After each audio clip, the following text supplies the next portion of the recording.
Olá, boa noite a todos! Hoje nesta live vamos falar sobre novas profissões. E participam comigo aqui o Flávio Salles, fisioterapeuta, coach, especialista em psicologia positivista. Boa noite, Flávio. Boa noite, Soraya. Prazer estar aqui com vocês.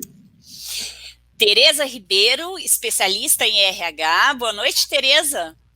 Oi, boa noite. Um prazer estar aqui.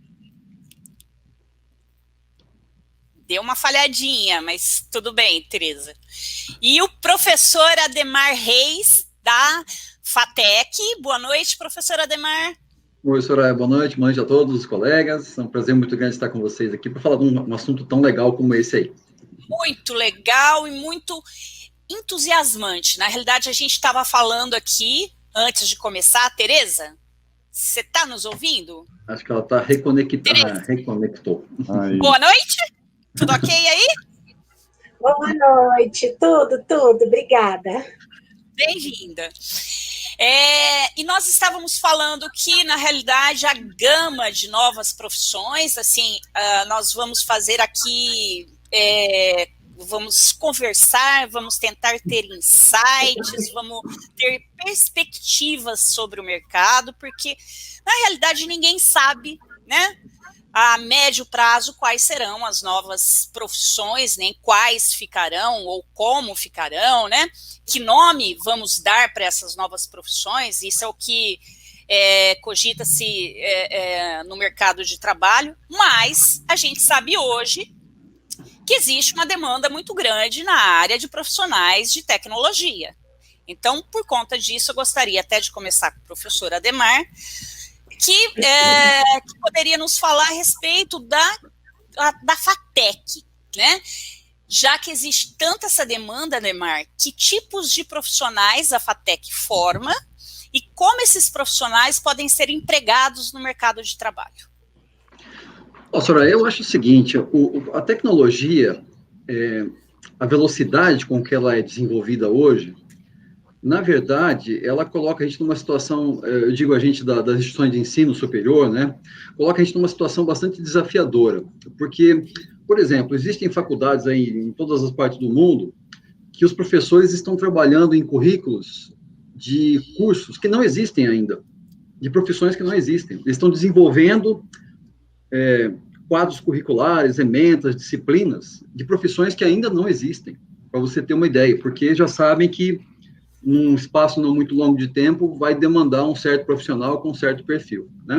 Uhum. Então, o que a gente, assim, o que nós podemos fazer no momento é mostrar para o aluno o seguinte: olha, filho, não adianta você achar que esse conteúdo de sala de aula vai bastar para a sua vida, não vai, né? Você tem que estar preparado para que, se amanhã tiver uma tecnologia, um tema, um assunto novo, uma novidade, e se isso de alguma maneira se relacionar com o seu trabalho, você precisa estudar, você precisa se desenvolver, né? Porque, veja, eu tenho certeza que a gente vai falar com os demais colegas disso, né? Mas pensa numa profissão que, até pouco tempo atrás, a gente não precisava do computador, né? A gente simplesmente não utilizava um computador, né? Qual profissão hoje a gente pode desenvolver sem utilizar um computador, um aplicativo, um software, alguma coisa assim, né? Quem que imaginava, o Flávio é fisioterapeuta, né? Quem que imaginava time de futebol lá que eu jogava no campinho de terra da minha vizinhança lá, que ia ter um profissional num time que tem lá um software de performance dos atletas, né? O cara sabe o que ele tem que comer, o tanto que ele tem que emagrecer, o tanto que ele tem que perder de líquido durante o corpo, durante o jogo e tudo mais, né? Então é um negócio maluco, assim, se a gente começar a pensar muito, a gente até fica preocupado, né? Mas o mais importante de tudo é isso, a gente criar dentro das universidades, das faculdades, esse ambiente de curiosidade, porque eu acho que o nosso profissional do futuro, o que ele vai ter mais que ter, além da formação, é claro, é curiosidade. Eu acho que é o mais importante. Tereza, o que você percebe de demanda no mercado de trabalho a respeito de profissionais com esse feeling, essa habilidade que o Adhemar está falando, porque eu acho uma habilidade um tanto quanto, assim, difícil de você manter num adulto, né? Numa criança é fácil você manter a curiosidade, num adolescente talvez, mas em um adulto que precisa hoje em dia estar constantemente aprendendo, constantemente atento. Eu acho que é uma mudança de paradigma, visto que quando eles entram na faculdade, eles imaginam que vão receber. Sim. E a demanda de buscar, porque o professor, ele está lá compartilhando o saber, mas a curiosidade tem que ser constante, de leitura, de participação em palestras, em congressos, enfim, que traz um leque no processo dele ali de estudante, visto que muitos também trabalham. Então, vamos colocar num mundo diferente. Mas eu penso que tem que criar dentro desse aluno, eu diria até que é assim, fazer o possível para ter aquele momento de quando você era que você Tá cortando um pouquinho? ações. Melhorou? Melhorou. Agora repete um pouquinho. Repete um pouquinho. Isso, final. Isso, fazer com que o aluno possa se sentir criança e buscar informações, e não ficar somente estático esperando, né? Que é um skill que precisa aparecer, porque nos processos seletivos a gente acaba buscando por esse profissional. Sim, né? por essa qualidade, né, Flávio? Como que a gente Sim. mantém essa qualidade acesa, mesmo quando adulto? Olha, interessante. A Bárbara Fredrickson, né, uma estudiosa sobre emoções positivas da Universidade da Carolina do Norte, né, professora de psicologia positiva, qual eu acompanho, ela diz que a curiosidade é um desejo de explorar. E a gente vê um casalzinho de namorado, né, quando está começando o namoro, é um desejo de explorar. Cada semana um restaurante novo, né, um desejo de explorar e conhecer o corpo, mas o que acontece com o tempo, né? Acaba-se a surpresa, né? E aí vem essa outra questão, que é uma linha de estudo que eu também faço, que é o mindfulness, né? Que é esse sentir, que é a atenção plena. Então, e a atenção plena é você estar aberto ao novo, e todo momento é um novo, né? A pessoa pode ir no mesmo restaurante, mas se ela está em atenção plena, ela está aberta ao novo. Ela recebe aquela situação que lhe apresenta com curiosidade, com desejo de explorar, e isso gera nela felicidade, porque a gente passa pelas situações do nosso dia a dia sem esse sentimento, né, de curiosidade. Então, se a gente voltar lá no namoro, a gente vai ver como tinha essa sensação, né, de explorar, de conhecer, de estar aberto ao novo.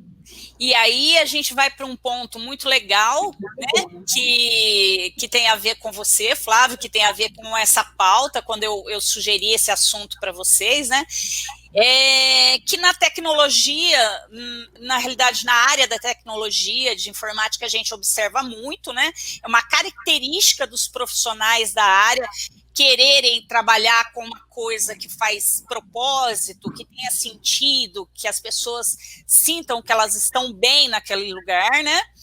É uma área, é uma coisa, essa questão de estar feliz no trabalho é uma coisa que está se expandindo também para todo mundo, principalmente esse ano, né? Que a gente está revendo alguns valores, mas existe já empresas que têm o tal do diretor de felicidade, é isso, Flávio? Eu queria que você falasse mais sobre isso, e depois a Tereza também. Eu tive a oportunidade, né, foi até bem recente, aí, em dezembro do ano passado, de fazer uma formação que ainda não tinha assim no Brasil, né, que foi pela Uhu Inc., olha o nome da empresa, né, Uhu! Chama assim, né, ele falou que não é Uhu, é Uhu!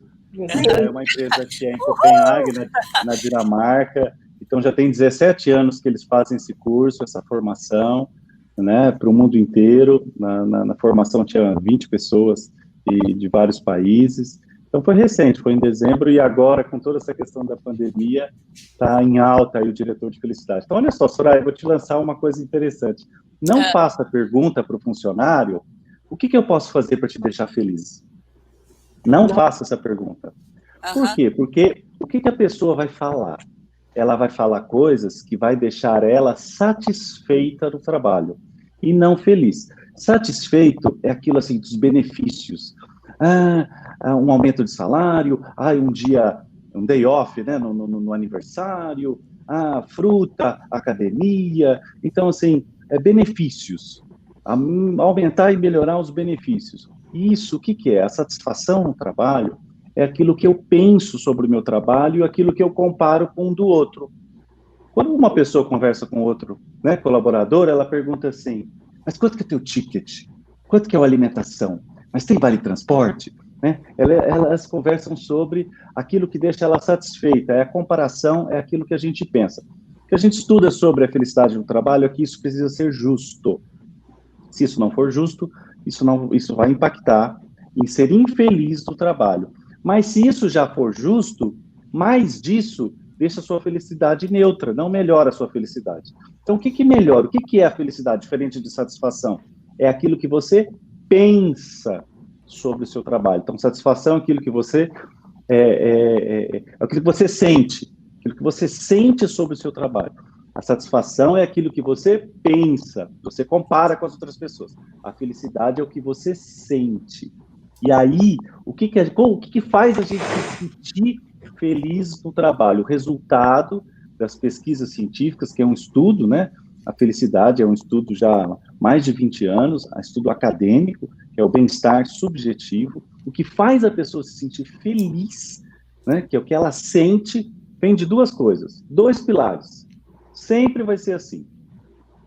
Resultados que ela percebe que ela está progredindo e relacionamentos que ela percebe que ela tem relacionamentos positivos. Né? Então, não adianta querer aumentar a academia, dar mais fruta, aumentar o ticket, né? E sim procurar. Será que a pessoa percebe que o trabalho dela é útil, que ela tem resultado, né? E que ela trabalha com uma equipe que valoriza ela? Isso é que dá, é o que a pesquisa vem trazendo. Tereza, o que você percebe no seu dia a dia sobre isso? Eu, recentemente, a semana passada, tive um atendimento e a primeira coisa que a pessoa falou quando nós construímos um alicerce organizacional foi sobre reconhecimento. Então, é muito o que o Flávio comentou, né? O resultado. Será que estão me avisando, estão me falando sobre o que eu estou fazendo? Será que eu estou no caminho certo? Porque deixar livre, vamos trabalhar em organizacional como um líder e os liderados. Deixar livre não é questão de trazer, eu sou feliz porque eu faço o meu trabalho. Não, mas trazer o reconhecimento. Eu falei, gente, na hora que nós fizemos a atividade, ela pôs o primeiro tripé dela, foi reconhecimento. Aqui eu sou reconhecida. Foram 3 observações que ela pôs e depois a parte do nome da empresa. Então, eu vejo muito isso. Ela não falou de salário, ela não falou de nada envolvendo, como o Flávio comentou, e traz o reconhecimento como sendo um dos alicerce, que era a atividade.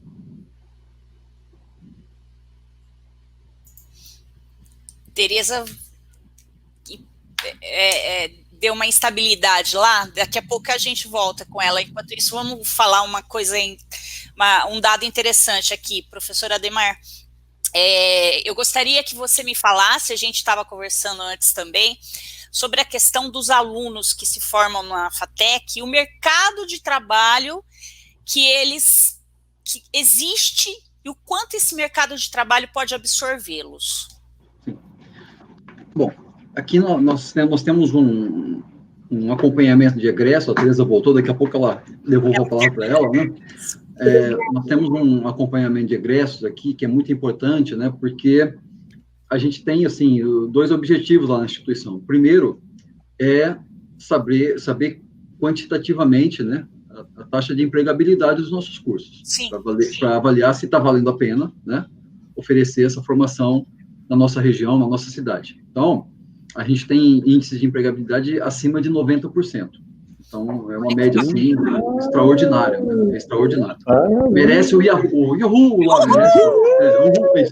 Merece o a outra coisa também é, assim, se o aluno está trabalhando na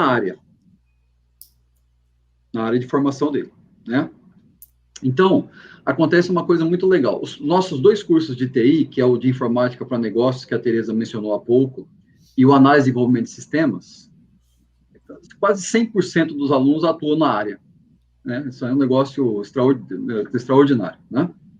E nós temos um outro curso, que é o de Agronegócio, que é um curso da área de gestão, não é um curso da área de TI, mas ele é um curso muito interessante, porque, como ele é um curso de gestão, ele abre um leque de oportunidade para os alunos.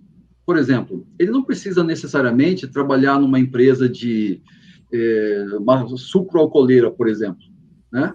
Mas se ele quiser trabalhar numa trading, se ele quiser trabalhar numa despachante aduaneiro, ele pode, porque é da formação dele, né? Imagine só, a exportação do agronegócio brasileiro, né? Não preciso dizer mais nada, né? 30% do PIB, essas coisas, enfim, né?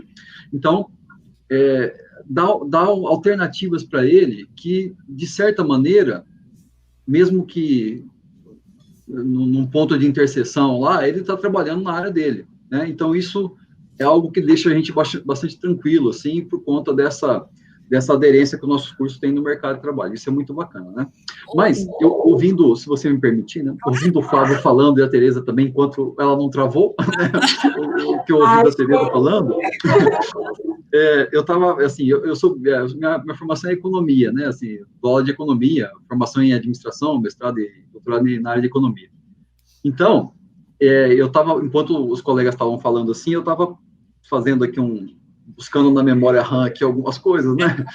E eu me lembrava de uma coisa interessante. A gente nunca pode esquecer que a nossa economia, ela é muito recente. A nossa economia, que eu falo tecnológica, né, ela é muito recente aqui. Então, se a gente pensar que até a década de 90, a nossa economia era fechada. A gente não interagia com os mercados tecnológicos, assim, né? Então, tanto é verdade que, a Tereza sabe bem disso, né? As empresas não tinham um departamento de recursos humanos, elas tinham um departamento pessoal. Sim. Porque o funcionário era um número, apenas um número, né? E, de certa maneira, a nossa geração, Soraya, eu estou me incluindo nessa geração, né? Porque eu trabalhava já desde 84, né? Eu não precisava trabalhar, enfim, né? Então, a nossa preocupação era mais com o benefício do que com o que era benéfico. Sim. Uhum. Né? Era com o vale-refeição, com o ticket de restaurante, aquelas coisas assim, né? O benefício. Porque a gente não tinha muita ambição mesmo, né? Olha só, quando eu fui fazer faculdade, ou você fazia administração, ou fazia direito, fazia economia, fazia engenharia ou medicina. Basicamente. Se fosse aqui em Rio Preto, era isso. Não tinha escolha, né? Agora, você se forma no que você quiser, porque, necessariamente, se você não tiver o curso aqui, você faz a distância, né? E você pode se formar no que você quiser, aonde você quiser. Até em Harvard, se você quiser, né? Sim. Então, eu acho, assim, que agora, com essa geração nova, com a tecnologia, parte dos empresários hoje já são de uma geração mais nova, que se formaram depois que houve essa abertura comercial. Eles começaram a interagir com empresas de outros países, outras regiões, que começaram a perceber também que o negócio passa pela felicidade, né? Não é por acaso que, há 20 anos, mais ou menos, o Amartya Sen, que é um economista importante da Índia, ele começou a falar sobre a economia da felicidade, né? Antes ele falava sobre qualidade de vida. Aí ele começou a falar sobre a economia da felicidade. Porque, olha só que bacana, pega um país que tem um alto índice de qualidade de vida, que nem a Finlândia, por exemplo. Aí você chega para o finlandês e fala assim, você mora num lugar legal? Moro. Você tem condições de fazer faculdade? Tenho. Você tem casa própria? Tenho. Você tem assistência médica gratuita? Tenho. Transporte público? Tenho. Você é feliz? Não. E se mata, né? Porque o cara tinha... Lá é um dos países que tem mais alto índice de suicídio, na verdade, né? Então, começaram a ver que não adianta. A questão passa obrigatoriamente pela satisfação pessoal, né? Pela buscar aquilo que é um desafio, que é realmente aquilo que a pessoa gosta de fazer. e acho que é isso que vai moldar o nosso futuro das empresas, aí, provavelmente. Sim, eu acho que daqui para frente, todo mundo está daqui para frente, justamente quando a gente teve essa entrada da tecnologia que você está falando, Ademar, acho que a gente caiu nessa indagação, né? Isso faz sentido? Isso que eu estou fazendo na minha vida faz sentido? De uma forma, assim, mais cotidiana mesmo, né? Sim, perfeito. Tereza, você quer concluir? Fala, Flávio. Não, eu ia comentar essa questão da Finlândia, assim, como você vê, uma mesma situação pode gerar um exemplo aqui, né? Você chega numa construção e olha para um pedreiro e você pergunta, o que você está fazendo? Aí ele fala, eu estou aqui empilhando tijolo. Né? Ele vê aquilo como uma tarefa, ele não vê a hora de dar horário para ir embora, né? E você anda um pouquinho mais ali na construção, pergunta para outro pedreiro, o que você está fazendo? Ele fala, não, eu estou construindo uma parede. Né? Então, ele vê aquilo como uma carreira, né? Hoje é parede, outro dia é escada, outro dia... Aí você anda um pouquinho mais para a construção, o que você está fazendo? Aí outro pedreiro fala assim, não, estou construindo uma catedral, estou construindo uma igreja, ou estou construindo um estádio, né? Então, esses níveis, né? Então, assim, a situação é a mesma, mas a pessoa encara como uma tarefa, ou como uma carreira, eu estou aqui, mas eu vou para um próximo, e ela entra numa corrida, ou como um chamado, do inglês é calling, né? Calling, como se fosse o celular chamando. Calling é um chamado. É um convite à sua missão, ao seu propósito. E é um chamado quando você usa suas forças. E aí vem o reconhecimento, aí você se sente feliz, né? E aí a pessoa percebe que a felicidade é ela ser e não ter. Depois de um determinado momento que é o bem-estar objetivo, né? O saneamento básico, tudo aquilo que ela já tem, as necessidades básicas, ela ter mais não significa que ela vai ser mais feliz. Então, isso os cientistas são bem claros de dizer que a partir de um momento que ela já tem um determinado bem-estar objetivo, os índices, né, de um país, ela precisa o ser. Né? Quais são os seus talentos, seus dons, suas habilidades, suas forças, atributos? Agora eu quero... Deixa eu só colocar... desculpa, Tereza, mas eu só vou colocar uma provocação e aí você começa terminando aquele raciocínio e já começa com esse também, tá? Porque essa provocação é uma coisa que a gente passa quase toda semana aqui enquanto agência, que eu tenho certeza que o Ademar passa como diretor da FATEC, que o Flávio pega essa situação e você mais ainda, né? Porque assim... qual que é o grande diferencial como educar uma pessoa ou como conseguir desenvolver num colaborador, num funcionário, esta percepção do comprometimento, da importância do engajamento, da importância do aprendizado, porque assim... É fácil a pessoa querer reconhecimento, todos nós queremos, né? Mas para a pessoa ser reconhecida, existe um percurso, né? E assim, a maioria não tem consciência desse percurso, né? Agora a bomba está com vocês. Eu queria complementar um pouco, então eu vou complementar o raciocínio deles, depois permito já dou continuidade. Quando o Flávio comentou essa parte, o que eu pensei muito e o que eu falo é quando você começa a entender que você é coparticipante para a construção da catedral, então que você faz parte, você começa a olhar aquele tijolo, aquela parede de uma outra forma, quer dizer, você volta para casa depois do trabalho, você vai falar, nossa, a catedral está quase pronta, e eu faço parte dessa construção. Agora, quando aí eu vou dizer desde o início, se você é contratado por uma pessoa, ou por uma empresa, melhor formulando a frase, e você não vê nessa contratação a construção disso, quer dizer, não existe o propósito, você está lá porque às vezes saiu uma pessoa, vai entrar outra, tal. Mas se você não enxerga desde esse primeiro profissional que você encontrou, essa construção, essa identificação, olha, você sabe por que você vai vir? como eu gosto muito de falar, eu falo todo do processo seletivo, eu falo para a pessoa, agora você leva isso para sua casa, conversa com seus familiares, fala com eles do horário, do salário, como é que você vai vir, e de cara as pessoas falam, não preciso falar nada, eu topo, não, mas faz parte, porque não, aí vai ser uma coparticipação da empresa, mas a família também vai apoiar isso. Então, agora, como é que começa?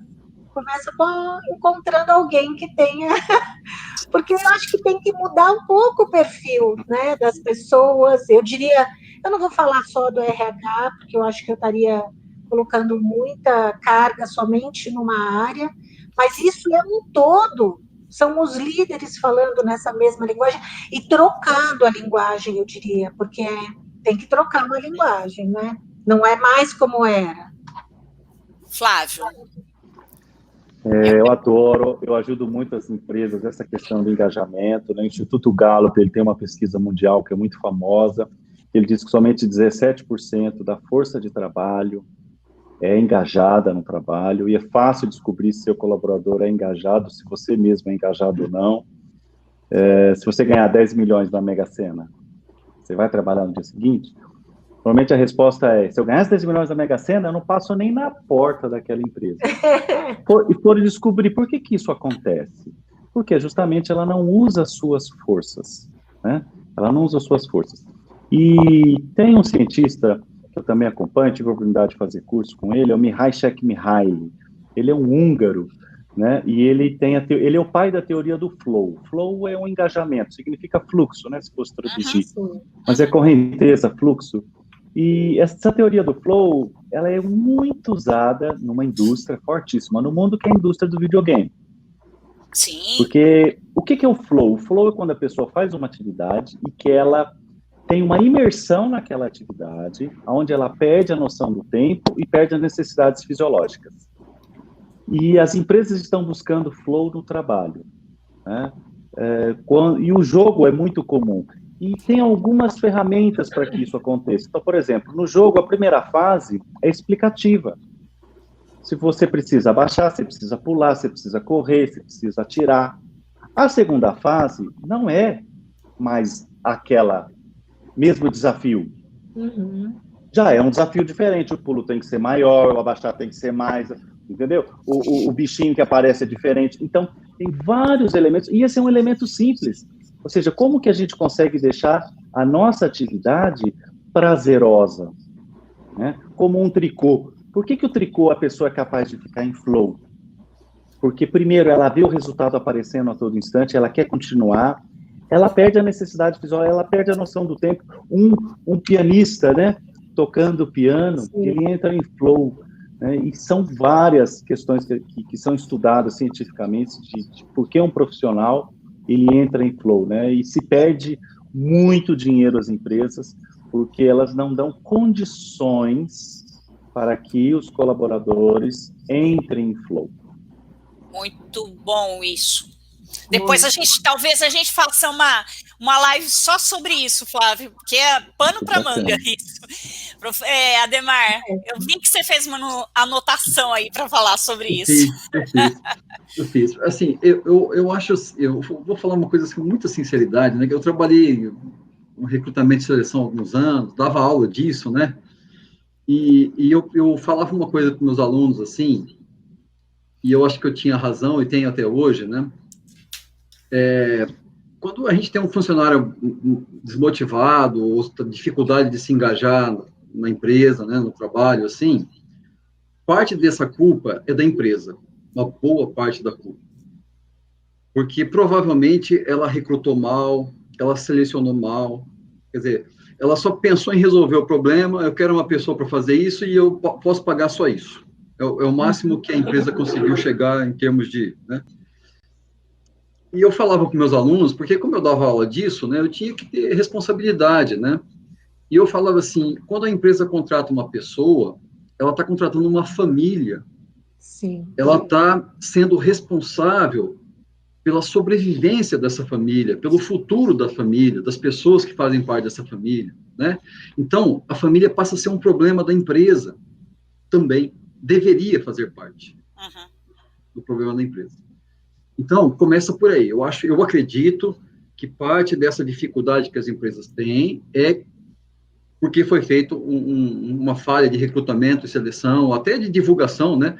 A gente vê, às vezes, assim, cartazinho em algum lugar, né? Contratando alguém, assim, você lê aquilo ali, pode ser qualquer um, né? Pode ser qualquer um que vá aquilo ali, necessariamente não precisa ser uma pessoa. Eu já vi, por exemplo, empresário falando o seguinte, olha, eu preciso de alguém para o financeiro ali, acha alguém que é formado em matemática. Sim. Como se financeiro fosse fazer conta, né? Só, não faz nada na vida, ela só faz conta, né? Então, se o cara fez matemática, é porque ele gosta de fazer conta. Logo, ele vai trabalhar bem no financeiro da empresa. Quer dizer, esse é o raciocínio que alguns empresários têm, infelizmente, né? E eu acho que isso é uma coisa muito séria. Agora, quando a pessoa chega numa empresa, ela é acolhida pela empresa, ela tem a oportunidade de dizer para a empresa o que ela gostaria de fazer pela empresa. Quando ela consegue perceber que a empresa vai dar a ela as oportunidades para que ela possa se desenvolver lá dentro, né, que ela possa crescer, que ela possa compartilhar, que ela vai ser uma pessoa importante para a empresa, né? Eu acho que a pessoa vai reconhecer isso e vai ser muito mais fácil ela se engajar nas atividades, ela compreender as dificuldades, ela entender que nem sempre a empresa vai conseguir, né, dar oportunidade para todos. Às vezes o mais preparado tem que ter oportunidade, às vezes o mais experiente tem que ter oportunidade, dependendo da situação. Sim. Às vezes é uma situação delicada do problema, tal, enfim, né? Mas eu ainda acho que quando a gente faz uma gestão participativa, quando a gente chama um funcionário para trabalhar com a gente, participar do trabalho, não só trabalhar na empresa, mas participar das decisões, participar das dificuldades que a empresa tem, essas etapas vão sendo superadas com mais facilidade, sabe, Soraya? Eu acredito nisso, muito nisso. Eu acho que o ser humano gosta de ser tratado dessa forma, ele gosta de ter importância. Ser bem tratado. Exatamente, ser reconhecido como uma pessoa importante que está fazendo a diferença, de fato, né? Eu acho que ajuda muito isso. Agora vamos sair um pouquinho do comportamental e vamos para a parte profissional mesmo, digamos assim. Mercado, um monte de postos de trabalhos fechados, né, por vários motivos, pandemia, tecnologia, enfim, a gente está numa fase de muita instabilidade e que eu acho que requer de todo mundo muita criatividade, né, um pouco de empreendedorismo, inovação. A gente vê muita coisa bacana acontecendo nesse nível de novas ideias, né, novos negócios surgindo da crise, até porque as coisas surgem das crises mesmo, né, são inventadas. Então eu gostaria de saber de vocês, de cada um aí da área de vocês, o que vocês percebem em termos de novas oportunidades de trabalho e profissões para, assim, os próximos 2 anos. Não vamos nem pensar mais do que 2. No caso do professor Ademar, eu acho que, assim, tem muita coisa que dá para os alunos, né, que tem essa formação, muitas áreas que dá para eles se empregarem, né? Começa comigo, então? Começa com você, então. Já que você falou, né? Sim. Bom, eu acho assim, dessa pandemia, a gente precisa tirar algumas lições, né? Lógico, né? Tem o problema em si, que já ensinou bastante a gente, né? Principalmente a dar valor para algumas coisas que a gente talvez não estivesse dando, né? Mas além da questão tecnológica que eu vou falar daqui a pouquinho, né, eu quero lembrar uma coisa que é importante. Muitas pessoas que perderam emprego, mesmo que provisoriamente, né, porque a gente sabe que tem dois desempregos, né, tem o desemprego que é o estrutural e tem o desemprego convencional, que é o comum. O convencional é aquele assim, a empresa passou por dificuldade, eu fecho, quando ela retoma a atividade, ela te contrata de volta, quer dizer, volta tudo ao normal, né? Uhum. O estrutural, não. O estrutural é aquele que foi substituído por uma tecnologia mesmo. A mão de obra deixou de ser necessária. Uhum. O robô que trabalha numa montadora de automóvel é um exemplo clássico que a gente dá para os alunos, né? Uhum. Então, algumas dessas pessoas que perderam o emprego, elas tiveram uma oportunidade de alguém falou no começo, não lembro se foi a Tereza, foi o Flávio aí, mas assim, elas tiveram a oportunidade de se reencontrarem com aquilo que de fato vai fazê-las felizes. Por exemplo, né? Uma pessoa perde, eu tenho visto na televisão recorrentes reportagens sobre isso, né? A pessoa tinha um salão de beleza lá, sei lá, fechou o salão de beleza, ela foi fazer bolo. Está feliz da vida agora, fazendo bolo, porque ela fica na casa dela, perto dos filhos lá, e consegue fazer uma coisa que ela achava que ela não tinha o dom e descobriu esse dom. Então, eu acredito que essa pessoa está mais feliz agora trabalhando com isso do que anteriormente com o que ela vinha trabalhando. Então, eu acho que isso é uma das coisas positivas que a pandemia proporcionou para a gente, né? Assim, quem perdeu o emprego e conseguiu se reencontrar em algo que realmente gosta de fazer, isso foi muito bacana, né? Agora, de fato, essa pandemia também mostrou para a gente que algumas empresas, elas estavam ultrapassadas, né? Estavam paradas no tempo ali, né? Enfim. Muitas dessas profissões aqui, a reportagem que o Flávio apresentou para a gente ali, elas passam pela tecnologia. Sim. Né? Então, por exemplo, tem lá a questão do controller, né? Financeiro. O controller tem um papel importante, que é zelar pela saúde financeira das empresas e assim por diante, né? Só que uma coisa é o cara trabalhar pensando nisso quando tem dinheiro. Né? Vou zelar pela saúde financeira da empresa, né? Dinheiro aplicado na conta da empresa lá, comprando ações, é uma beleza você gerenciar dinheiro. Assim, gerenciar riqueza é uma delícia, é duro gerenciar a pobreza, né, que a gente fala, né? Outra coisa é esse profissional agora, ele ter lá ferramentas, ele tem indicadores para mostrar para ele assim, olha, tem que reforçar o capital de giro, tem que reforçar os investimentos para criar uma tecnologia nova, uma nova área de trabalho da empresa, uma nova linha de produtos, enfim. Quer dizer, o cara tem que fazer pesquisa de mercado, ele tem que entrar em site, tem que ver o que está acontecendo no mundo inteiro, não só em volta dele aqui na concorrência local, ele tem que pensar globalmente, não mais localmente. Então, essas coisas todas, né? Obrigatoriamente, a tecnologia acaba fazendo um papel importante, né? E é claro, e aí gera oportunidade para programadores, para quem trabalha com BI, para quem trabalha com desenvolvimento de software, de aplicativo, que abre um leque de oportunidades gigantesco, né, Soraya? Você sabe muito bem disso, né? Então, eu acho que o grande desafio para as empresas hoje em dia vai ser da seguinte maneira, vai pensar da seguinte maneira, né? Qual que é o meu plano B? Então, se eu tenho um comércio, eu nunca trabalhei com e-commerce, né? Mas eu quero trabalhar agora. Nem que o e-commerce não seja o mais importante dele, ou vice-versa, né? O negócio físico, propriamente dito, né? Mas para quando acontecer alguma coisa que ou o e-commerce ou o negócio físico fiquem prejudicados, eu tenho uma alternativa, eu não fica dependendo exclusivamente de um mais, né? Então, para finalizar, eu acho que o grande aprendizado dessa pandemia para nós, para as empresas, principalmente para as empresas, né?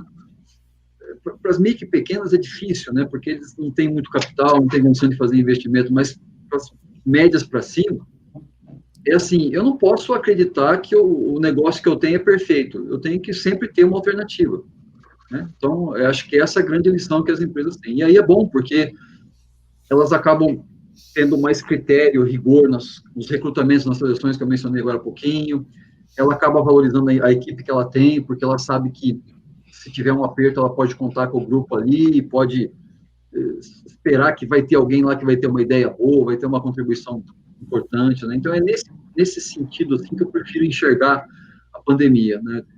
Dando mais oportunidades do que não. Tereza, você estava falando que por conta da pandemia, o ano que vem a gente vai ter tem várias áreas que terão mais demandas, né? Sim. Fala pra gente sobre isso. Nós observamos que com a pandemia nós tivemos muitas empresas com problemas financeiros, né? Recuperação judicial, que grandes empresas e empresas assim com nomes, né? E com certeza precisa de uma pessoa que possa tanto participar, né, atuar na recuperação judicial, quanto reorganizar essa empresa também. Então, a área contábil, a área administrativa financeira, ela será muito bem-vinda. E aí a gente pode voltar até um pouquinho, falar, né, tanto para profissionais mais maduros, né, quanto profissionais que estejam entrando no mercado de trabalho com formação, né, e às vezes algum diferencial na área educacional também, que isso vai ajudar bastante. Penso que durante esse processo que nós tivemos em 2020, os processos seletivos, eles não pararam, eles tiveram uma mudança, porém eles não pararam. E aí nós fizemos a reorganização em algumas empresas, tanto de profissionais que pediram para sair, então entra naquilo que o Ademar estava comentando, né, que o professor estava falando, que foram para uma área onde realmente iam se sentir melhor, mais feliz e realizado ou realizada, e também para uma reposição de algum profissional que saiu ou teve que reorganizar a empresa para fazer esse processo seletivo acontecer dentro das empresas. Penso que o profissional de recursos humanos, ele será imprescindível dentro da empresa, tanto o business partner, que também é um profissional ele vai estar bem alocado dentro de um setor, então, tanto um quanto o outro, com uma visão bastante ampla, né, e ágil, e com a tecnologia, eles serão muito bem-vindos também. Eu penso muito nessas áreas. Ô, Tereza, a gente aqui em Rio Preto, né, ou até mesmo fora com as empresas que você atende, você percebe que já teve um aumento de procura por profissionais PJs, ou seja, com MEI, ou as empresas contratando parceiros, contratando empreendedores, contratando profissionais autônomos? Como que você vê essa questão na prática? Eu diria que ainda não é 50-50, pelo menos na minha visão. Apesar de eu trabalhar, quando vou fazer algum processo, eu até pergunto muito, isso faz parte, né, do escopo, se aceita ser contratado ou contratar um profissional PJ. Mas eu penso que isso é tudo uma questão de paradigma, porque muitas vezes o PJ, mas todo mundo aqui é CLT, vai entrar um PJ, aí ele não é da empresa. Né? Como não é da empresa, ele será um profissional da empresa. São nomenclaturas que podem e devem, assim, no meu ponto de vista, trabalhar de uma forma muito mais aberta, mais simples, e algumas empresas têm feito essa contratação, mas não sinto que é esse percentual. Flávio. Olha, eu acredito... eu estou pensando várias coisas. Assim. Eu acredito que essa pandemia, ela acelerou, tá? Uma coisa muito boa, que é a contratação pela atitude e não pela competência técnica. Tá? A contratação por valores nobres, como coragem, generosidade, talvez humildade. Quais são os seus valores? Ou seja, aquilo que é realmente importante para você. Lá no curso da Dinamarca, o professor falou que tem uma empresa de aviação aérea e eles contratam assim, tem pessoas que estão na seleção e a pessoa ganha uma passagem. Para trabalhar, né? Ela ganha uma passagem, ela fica super feliz, então ela ganha um voo, né? Mas nesse voo que ela ganhou, ela está sendo analisada pela maneira como ela é como pessoa, não como dentro da empresa, porque isso é mais importante.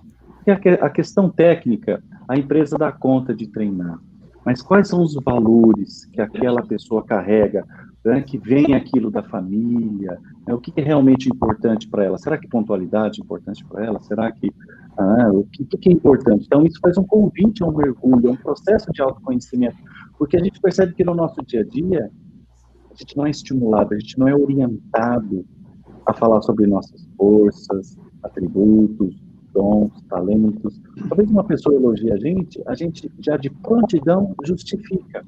Nossa, como o seu quarto está organizado, a pessoa, não está organizado. É que eu funciono assim. Então, ela justifica e ela perde a oportunidade de perceber algo que ela pode ser muito feliz, ela pode ganhar muito dinheiro, né, que ela pode entrar em flow, ela pode estar totalmente engajada naquilo. Então, acho que assim, até pesquisei aqui, ó, o Fórum Econômico Mundial, ele dá 10 habilidades do futuro, e são habilidades comportamentais, como, ó, resolução de problemas, pensamento crítico, criatividade, liderança, orientação a serviço, negociação, flexibilidade. Então, o foco, eu acredito que, se fosse para falar alguma coisa, o foco na questão comportamental, o foco nos valores. Acredito que a profissão que, né, vai ter um nome ainda, porque diz que 65% das profissões, para a pessoa que está no ensino médio, ainda não foi inventada, não se sabe o nome, mas eu acredito que ela será pautada sobre valores nobres, aquilo que é realmente importante para você. Para terminar, até porque a gente já conversou bastante na pauta de hoje, a gente volta a trocar figurinha aqui outros dias, com certeza, mas a gente escuta, principalmente na nossa área, né, de comunicação, de tecnologia, de marketing digital, que justamente isso, né, que na realidade, assim, a questão técnica você desenvolve, né? As habilidades são extremamente importantes, as competências você também vai lapidando e vai desenvolvendo, mas o que a gente escuta muito na nossa área é tipo assim, não vale mais a pena tanto investir numa formação longa, como um curso de faculdade de 4, 5 anos, e sim informações mais curtas e para o resto da sua vida. Então, em vez de você fazer uma faculdade super dispendiosa aí, você faz um outro tipo de escolha e depois vai complementando. Gostaria que vocês, dentro de cada área de vocês, né, falasse sobre a visão de vocês a respeito disso. Tereza, começa com você dessa vez. Eu penso que a grade das faculdades, elas estão em movimento, tirando umas áreas ou outras que são necessárias, né? Anos atrás, nós tivemos muito o enfoque do técnico, que é um nome de um curso mais breve, mas que ele traz uma empregabilidade mais rápida para o profissional, porque ele vai ter uma parte técnica mais elaborada, com estudos mais rápidos, mas ele entra no mercado mais rápido. Eu diria que isso, na minha visão, é muito flutuante. Existem hoje áreas de 3, 4 anos, existem já muitos cursos mais rápidos. A própria FATEC, eu acho que, se eu não estou enganada, são 3 anos, né, Ademar? Sim. E traz um profissional excelente. Eu sou fã da FATEC, mas, assim, de outras áreas também, de outras faculdades também. Mas eu penso que, se você ainda não conseguiu, entre numa área que existem cursos de menor duração que você também se dará muito bem. Claro que a gente não está falando aqui de uma medicina ou de um foram direito, esses cursos, né? Esses cursos, na realidade, realmente as faculdades têm que se reinventar, né? Mexer. E o profissional vai estudar o resto da vida também, como os outros. Sim. Porém, eles conseguem flutuar um pouco mais, né? Ademar? Eu acho assim, olha, o que eu percebo muito é que o aluno, quando sai do ensino médio, talvez isso mude, mas assim, ainda não mudou, né? Então eu tenho que fazer um alerta aqui. Ele sai muito sem noção do que é um bacharelado, o que é uma licenciatura, o que é um curso tecnológico, enfim, né? Então, enquanto vocês estavam falando, a medicina também passou pela minha cabeça, né? Sim. O dia que alguém estiver fazendo um curso de medicina aí, menos de 6 anos, mais a residência, mais a especialização, me avisa quem que é o cara, porque eu não vou consultar com ele. Tô fora. Eu também. Tô fora, né? Mas, agora falando sério, se o aluno ele sai mais bem informado no ensino médio, ele consegue ter o discernimento para entender que, se ele está escolhendo um curso tecnológico, não é que ele está fazendo um curso mais curto, mais breve. A Tereza eu agradeço, né, acabou de dizer que os nossos alunos têm uma formação muito boa em 3 anos, né? Mas por quê? Porque a formação é focada, ele vê um conjunto de disciplinas mais restrito, porque tem a ver só com a formação tecnológica que ele se propôs a fazer a graduação, né? Mas eu também, que sou formado em administração, eu tenho dificuldade de enxergar um curso de administração que não tenha sociologia, que não tenha ética, que não tenha administração da produção, que não tenha marketing, que não tenha recursos humanos, que não tenha contabilidade, finanças. Eu tenho dificuldade de enxergar um curso bom que não ofereça todas essas disciplinas. Então, eu acho que ele tem que ter 4 ou 5 anos, dependendo do curso, né? Ou 6, enfim. Então, eu acho que o mais importante de tudo é a gente informar para os alunos, né? Assim, olha, você pode fazer esse curso que tem essas características, você pode fazer aquele que tem essas outras, né? E depois o aluno, ele vai tomar a decisão para aquilo que ele gosta, que é isso que é o mais importante, né? Então, aí falando no que gosta, né? Tem assim, tem uma brincadeira de mau gosto que os alunos fazem com o professor sempre, né? Que é aquela maldita pergunta se, além de dar aula, eu trabalho, né? Essa coisa assim, né? Então, eu falo com muito orgulho para os meus alunos que, desde 1998, eu não trabalho mais, eu só dou aula, né? Porque foi quando eu decidi deixar de fazer as outras coisas que eu fazia para fazer essencialmente o que eu gosto, que é dar aula, né? Então, não me arrependi. E provavelmente é isso que acontece quando o aluno escolhe um curso certo, quando ele escolhe uma carreira adequada, né, que está fazendo aquilo que ele gosta. Provavelmente vai acontecer com ele o mesmo que aconteceu comigo, eu tenho certeza com o Flávio, com a Tereza também, porque eles são também igualmente realizados como eu, né, no caso. É isso. Mas eu queria dar uma observação. Pois não. Eu queria dar uma observação. Quando as pessoas falam que ele sai do ensino médio e vai para uma carreira, não é assim, que na fardo, minha visão, né? Que fardo. Então, na minha visão, não necessariamente será uma carreira para o resto da vida. Sim. Isso eu acho legal, né? Ele vai para uma carreira, né? Que seja lá o tempo que ele for bem e ficar feliz.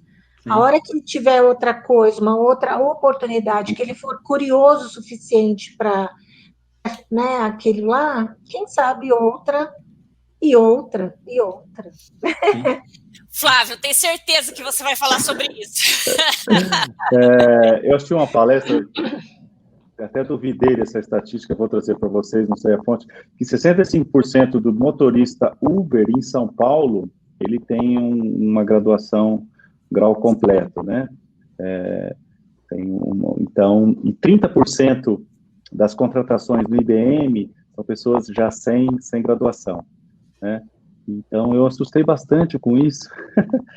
Você vê que interessante. Então, assim, do que eu tenho pesquisado, a orientação é que realmente isso que a Tereza falou, para os pais estarem preparados para que a carreira dos filhos vão passar por 5 a 7 profissões ao longo de uma vida, e às vezes até simultaneamente.